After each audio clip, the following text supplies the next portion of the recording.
أعوذ بالله من الشيطان الرجيم.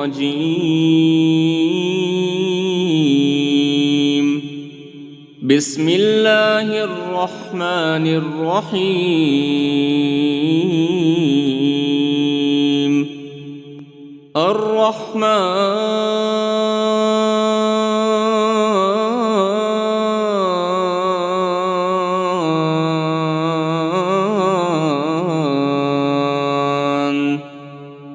علم القرآن خلق الإنسان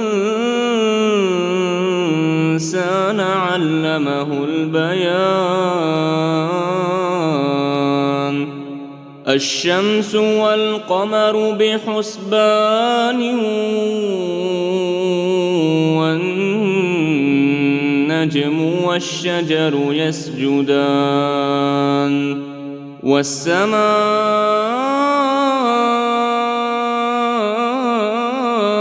رفعها ووضع الميزان ألا تطغوا في الميزان وأقيموا الوزن بالقسط ولا تخسروا الميزان. والأرض وضعها للأنام فيها فاكهة والنخل ذات الأكمام والحب ذو العصف والريحان. فبأي آلاء ربكما تكذبان؟ خلق الإنسان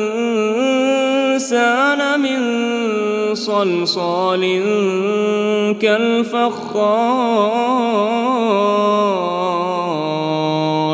وخلق الجان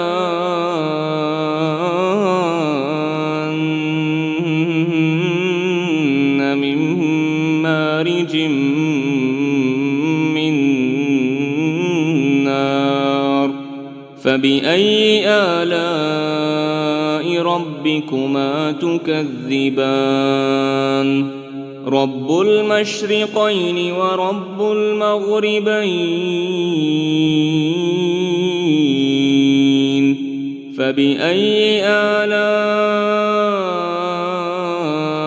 ربكما تكذبان؟ مرج البحرين يلتقيان بينهما برزخ لا يبغيان. فبأي آلاء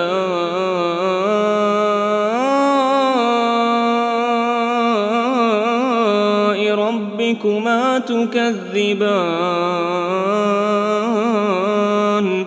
يخرج منهما اللؤلؤ والمرجان. فبأي آلاء ربكما تكذبان؟ وله الجوار المنشآت في البحر كالأعلام.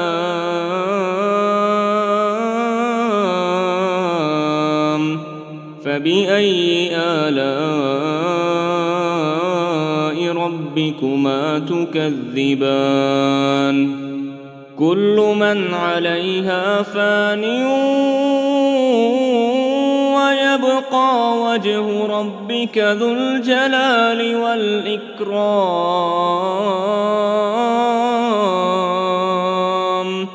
فبأي آلاء ربكما تكذبان؟ يسأله من في السماوات والأرض كل يوم هو في شأن. فبأي آلاء ربكما تكذبان؟ سنفرغ لكم أيها الثقلان فبأي آلاء ربكما تكذبان يا معشر الجن والإنس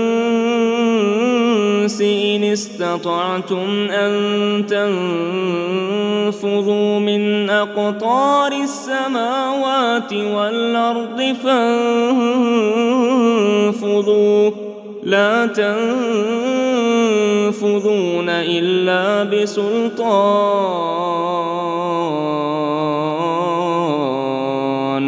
فبأي آلاء ربكما تكذبان يرسل عليكما شواظ من نار ونحاس فلا تنتصران فبأي آلاء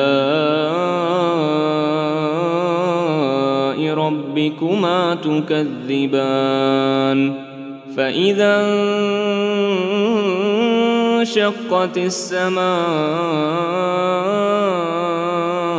فكانت وردة كالدهان فبأي آلاء ربكما تكذبان فيومئذ لا يسأل عن ذنبه إنس ولا جان فبأي آلاء ربكما تكذبان يعرف المجرمون بسيماهم فيؤخذ بالنواصي والأقدام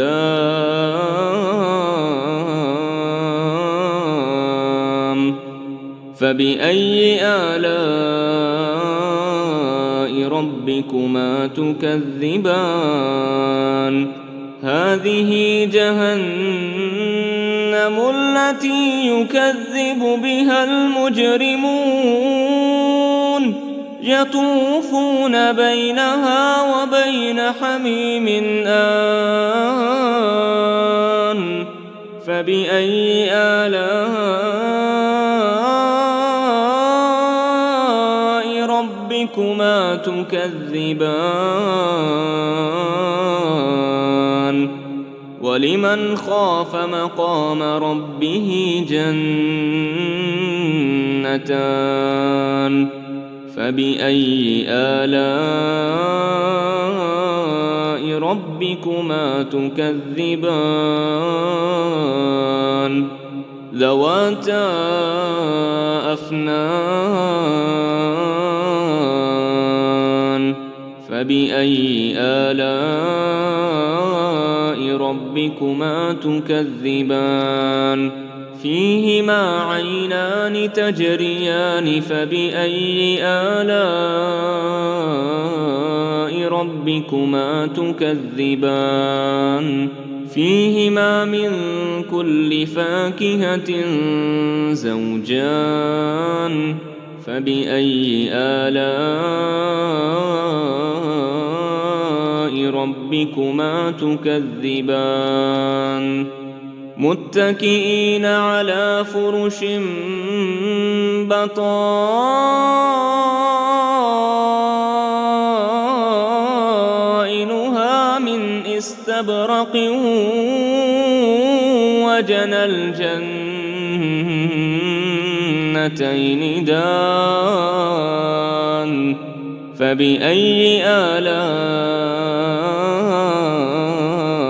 ربكما تكذبان فيهن قاصرات الطرف لم يطمثهن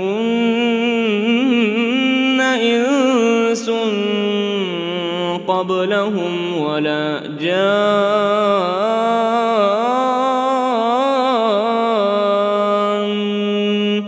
فبأي آلاء ربكما تكذبان كأنهن الياقوت والمرجان فبأي آلاء ربكما تكذبان هل جزاء الإحسان إلا الإحسان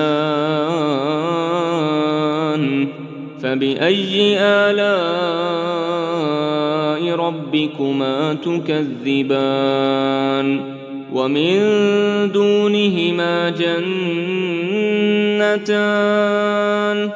فبأي آلاء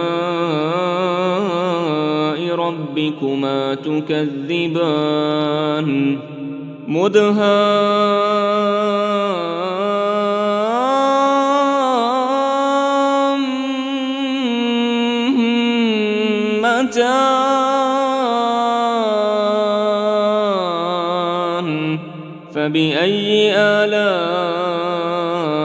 ربكما تكذبان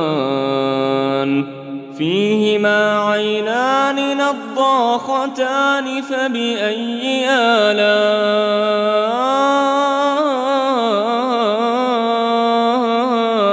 ربكما تكذبان فيهما فاكهة ونخل ورمان فبأي آلاء ربكما تكذبان فيهن خيرات حسان فبأي آلاء ربكما تكذبان حور مقصورات في الخيام فبأي آلاء ربكما تكذبان لم يطمثهن إنس قبلهم ولا جان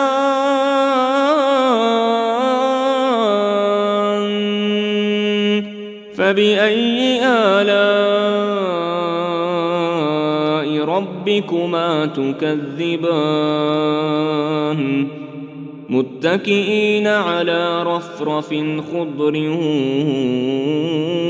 وعبقري حسان فبأي آلاء ربكما تكذبان تبارك اسم ربك ذي الجلال والإكرام